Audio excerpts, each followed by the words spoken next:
A law enforcement official crosses a highway near the scene of a shooting at the First Baptist Church of Sutherland Springs, Monday, November 6, 2017. In Sutherland Springs, Texas, a man opened fire inside the church in the small South Texas community on Sunday, killing and wounding many. Sutherland Springs, Texas. The killer wore a bulletproof vest and a face mask with a white skull on it.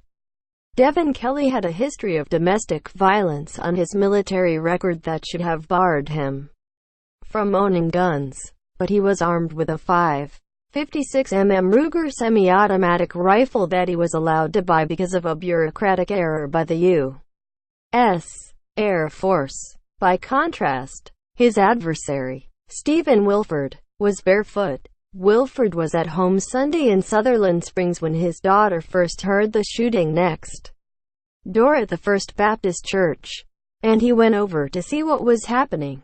He had friends inside. A former National Rifle Association instructor, Wilford took with him the AR-15 style assault rifle that he keeps in a safe. What happened next was a scenario nearly unheard of in mass shootings, but one often suggested by those in favor of a well-armed citizenry. An armed bystander got in a shootout with a mass killer and chased him out of town. Two of Wilford's shots apparently hit Kelley, one in the leg and one in the torso. The gunman dropped his gun and fled the scene in an SUV. Wilford had been brave enough, and he had been skilled enough, but he had not quite been fast enough. Back at the church, Kelley had already killed 26 people and wounded 20 more, including many children, in the fifth deadliest shooting in modern American history. On Monday, as more details about the shooting became clear, the gunman and the Good Samaritan seemed to increasingly represent the two poles of the nation's political debate over gun control and gun ownership. On one end of the political spectrum, Wilford seems to embody the NRA's axiom that the only thing that stops a bad guy with a gun is a good guy with a gun, the argument that the best defense against mass shootings is a better armed and better trained civilian populace, ready to defend itself, anywhere, at a moment's notice.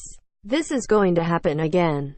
Texas Attorney General Ken Paxton, a Republican, told Fox News, "All I can say is in Texas at least we have the opportunity to have concealed carry, including in churches," and he suggested at least arming some of the parishioners so they can respond to something like this.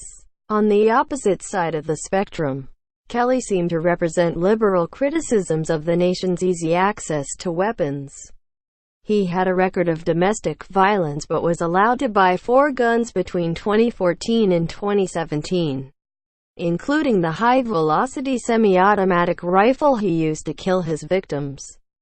Kelley, who served in the Air Force but was kicked out for violent behavior, seems to have fallen between the cracks of the nation's background check system due to a clerical error. It is simply too easy for dangerous people to buy guns, and strengthening our background check system is a critical step in stopping them. Chris Brown, the co-president of the Brady Campaign Gun Control Group, said in a statement, "All Americans should be asking our leaders, how is it that a man who was court-martialed for domestic abuse and later discharged from the military was able to purchase these guns?" Brown said. In 2012, Kelley was court-martialed for reportedly cracking his young stepson's skull and assaulting his wife. He was convicted and sentenced to a year of confinement at the Naval Consolidated Brig Miramar, near San Diego, before receiving a bad conduct discharge in 2014.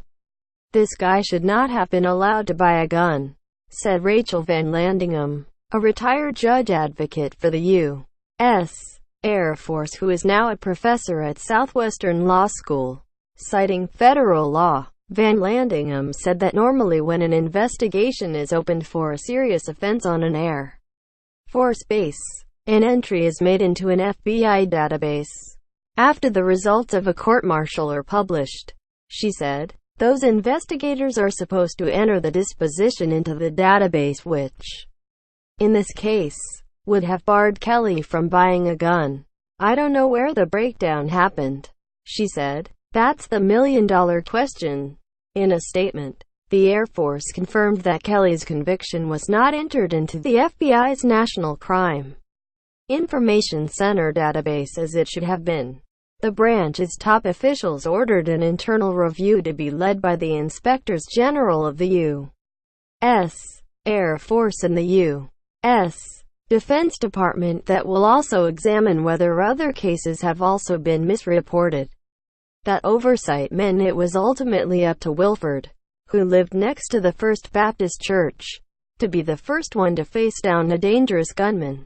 After Wilford's shot struck Kelley, he got into his vehicle, and he fired another couple rounds throughout his side window, Wilford told a local television station.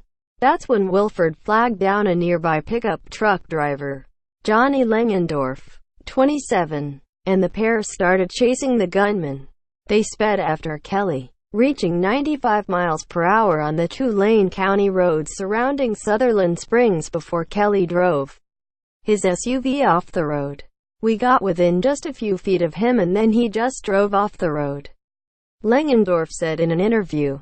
The two men waited on the road, Wilford's gun aimed at Kelley's vehicle.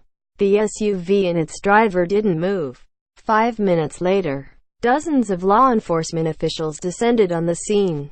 Kelley was dead. Before he crashed, he had used his cell phone to notify his father that he had been shot and that he didn't think he was going to make it. Freeman Martin, regional director of the Texas Department of Public Safety, subsequently, he shot himself. While most of the shocked residents of the closely knit, deeply religious and largely pro-gun community were in no mood to discuss the politics of gun rights after Sunday's events, they seemed to agreed on one thing. Langendorf and Wilford were heroes, and they represented the best of Sutherland Springs. Langendorf, who on Monday was wearing a cross on a chain around his neck, a pearl snap shirt and a cowboy hat, was matter-of-fact about how it had all gone down. I just did what I had to do, he said. I don't feel like a hero. I just did what most people around here would do. Quote, staff writer Pierce reported from Los Angeles, special correspondent Savage from Sutherland Springs, and staff writer Agrawal from New York. Staff writer David Cloud contributed from Washington.